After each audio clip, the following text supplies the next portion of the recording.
Bem-vindo! Neste vídeo vamos abordar algumas interações do .NET. Para o exemplo, vamos ler um arquivo de texto no formato txt. E também vamos continuar falando sobre coleções. Mas antes de começar, peço que atualizem sua barra para a última versão. Link na descrição. Agora vamos continuar.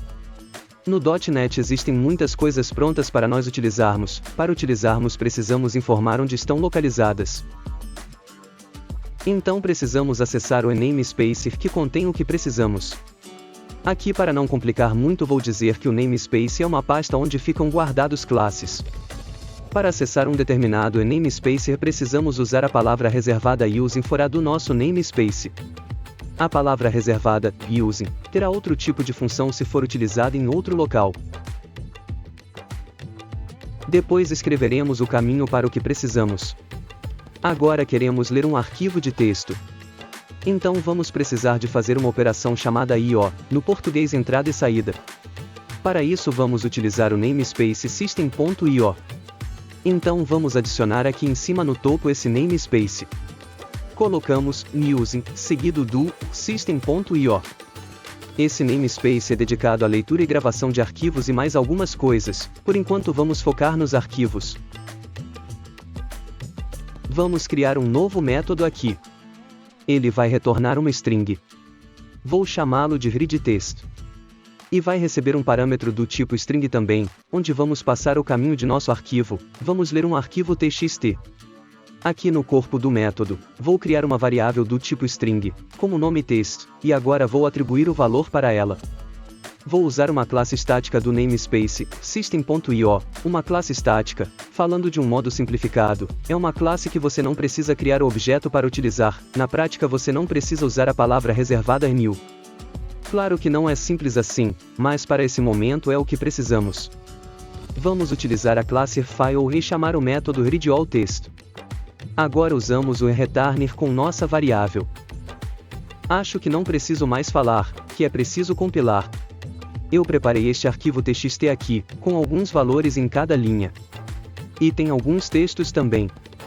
Vamos copiar o caminho dele ou digitar se preferir aqui no campo do parâmetro.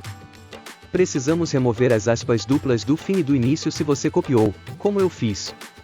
Vamos executar e vamos ver o resultado aqui. Se você viu o conteúdo do seu arquivo txt aqui, então está tudo bem. Agora vamos criar um outro método, mas dessa vez vamos retornar um array de strings. Considere o array como uma coleção. Vou nomeá-lo de readLines. Similar ao que fizemos antes, vamos passar uma string como parâmetro, com o caminho de nosso arquivo. No corpo de nosso método, o corpo é aqui entre as chaves. Vamos criar uma variável do tipo array de strings. Para fazer isso basta escrever string, e abrir o colchetes, e fecha colchetes. Vamos atribuir para esse variável o retorno do método readAllLines da mesma classe que utilizamos antes, a classe estática file. Vamos colar o caminho novamente, remover as aspas. Vou melhorar isso. Vamos rodar e ver o resultado. Expanda aqui e você conseguirá ver as linhas de seu arquivo. Vamos aproveitar que estas aspas estão incomodando toda hora, vamos removê-las automaticamente, com isso ver mais uma função útil. Vou fazer isso no nosso método readLines apenas, o outro você pode fazer para treinar. Vamos pegar o nosso parâmetro, escrevemos o nome dele aqui e reatribuímos um valor, vamos colocar o sinal de atribuição, o igual, e vamos utilizar esse método de nosso parâmetro. Trim. Esse é um método da classe string, ela possui muitos outros métodos. Vamos passar um parâmetro para esse método. Ele espera caracteres como parâmetro. Para representar um caractere em C# utilizamos aspas simples. Como as aspas duplas no C# é um literal, devemos utilizar o caractere de escape, a barra invertida. Vou deixar um link na descrição com mais informações sobre literais no C#. Com isso vamos conseguir remover as aspas do fim e do início, sem problemas. Mesmo quando não existir, não vai dar problemas. Agora que já conseguimos ler um arquivo simples de texto, vamos trabalhar também no CorelDRAW, já que estamos aqui é para isso. Vamos criar mais um método, agora ele vai ser do tipo void, vou chamá-lo de drawLines, e ele vai ter um parâmetro do tipo array de string. Relembrando o uso do laço for, vamos criar um O valor inicial vai ser 0, e ele vai percorrer o tamanho de nosso array de strings que recebemos por parâmetro. Os arrays não possuem a propriedade count para nos indicar a quantidade de objetos disponíveis. Em similaridade temos o método len. E por fim incrementamos nosso contador. Agora no corpo do nosso laço, vamos desenhar um texto para cada elemento do array. Não vai ser um retângulo, por enquanto. Vamos criar uma variável do tipo shape, e armazenar o shape criado pelo método createArtisticText, do objeto layer. Veja que precisamos passar 3 parâmetros obrigatórios. O primeiro é a posição x. O segundo a posição y. E o terceiro é o texto. Vou colocar 0 para a posição x. Agora a posição y, vamos fazer diferente. Vou criar aqui for uma variável do tipo double. Sempre que lidar com posições e tamanhos no CorelDRAW, precisamos usar o tipo double.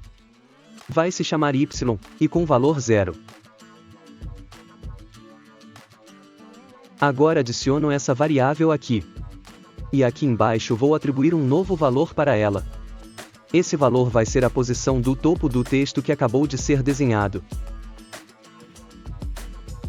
O texto é um dos elementos de nosso array, que vai vir lá do arquivo. E para acessar um dos itens do array é idêntico à coleção, contudo o array sempre vai iniciar em 0, pois é uma estrutura do C#. Vamos testar esse método agora. Vamos selecionar nosso comando drawLines, então vamos aqui na caixa de parâmetros e clicamos fora da caixa de texto, mais ou menos aqui. Veja que nosso parâmetro é um array de string. Agora vamos aqui em cima no nosso comando readLines e clicamos nesse botão com um ícone em forma de V. Esse nosso comando retorna um array de string. Então o retorno desse comando vai ser utilizado no parâmetro do comando drawLines. Esse ícone que apareceu aqui, ele indica isso. E no campo de texto vemos o nome do comando que vai fornecer o valor para esse parâmetro. Tivemos um bom resultado, mas pode ser melhor. No próximo capítulo, vamos trabalhar mais nisso. Ficamos por aqui, até a próxima!